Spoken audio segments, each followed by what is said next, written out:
In 1938, the media reported that Hitler rolled into Austria with tanks and guns and took us over. Not true at all. The Austrian people elected Hitler by 98% of the vote by means of the ballot box. Now, you might ask, how could a Christian nation, almost 100% Catholic, to elect a monster like Hitler? The truth is, at the beginning, Hitler didn't look like or talk like a monster at all. He talked like an American politician.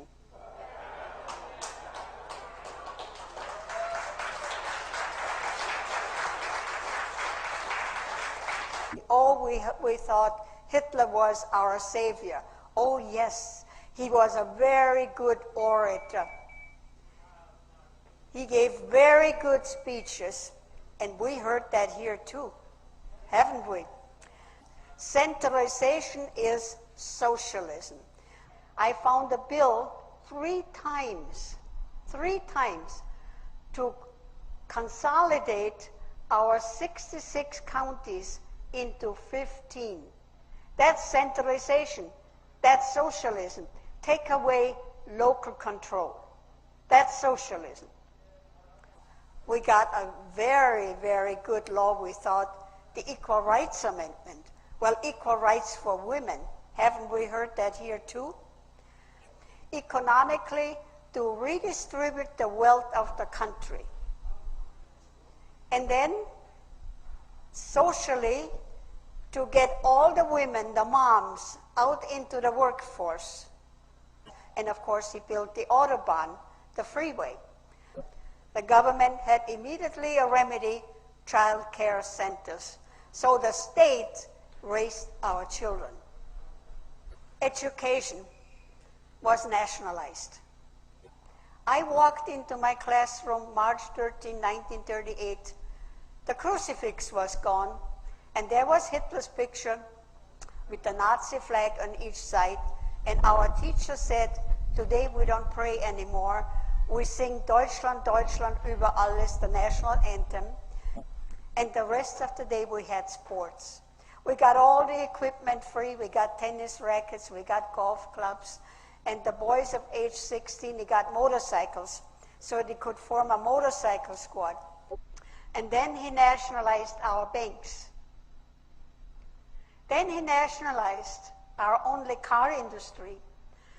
He also nationalized our healthcare system. 40 patients were waiting for him to be cared for. People went to the doctor for everything and anything. You waited 18 months for a hospital bed. Also, we had many government agencies, you know, the bureaucrats. The bureaucrats were writing all the rules and all the regulation. That's socialism. The mother, if she was pregnant, she was selected to have an abortion. Can you imagine? We also had euthanasia.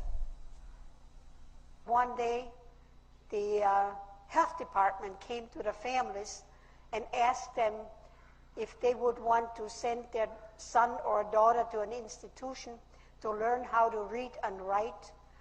They were being euthanized. We also had gun registration. And of course with the Gestapo, and I also should relate to you, it was probably last year in February in 2009, I drove to the Capitol one morning as a lobbyist, turned on the radio, and I heard President Obama say, anybody who is criticizing him, report it to the White House, the snitch program. So be careful what you say. My other mission was to infiltrate the Communist Peace March. And I came in disguise as a horrible-looking hippie.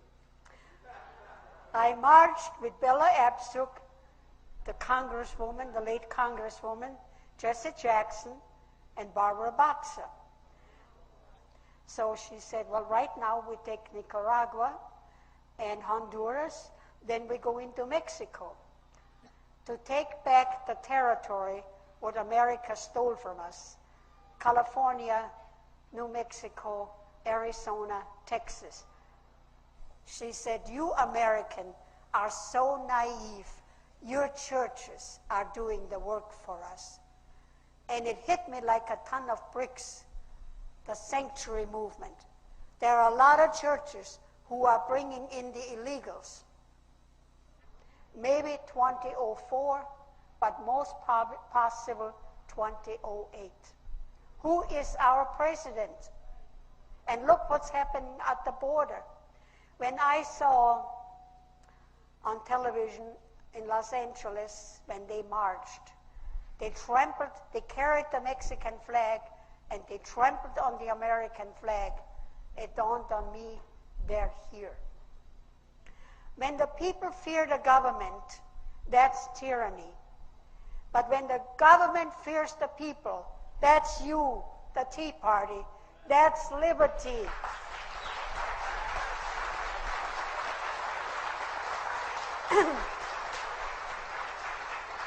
Keep your guns and buy more guns.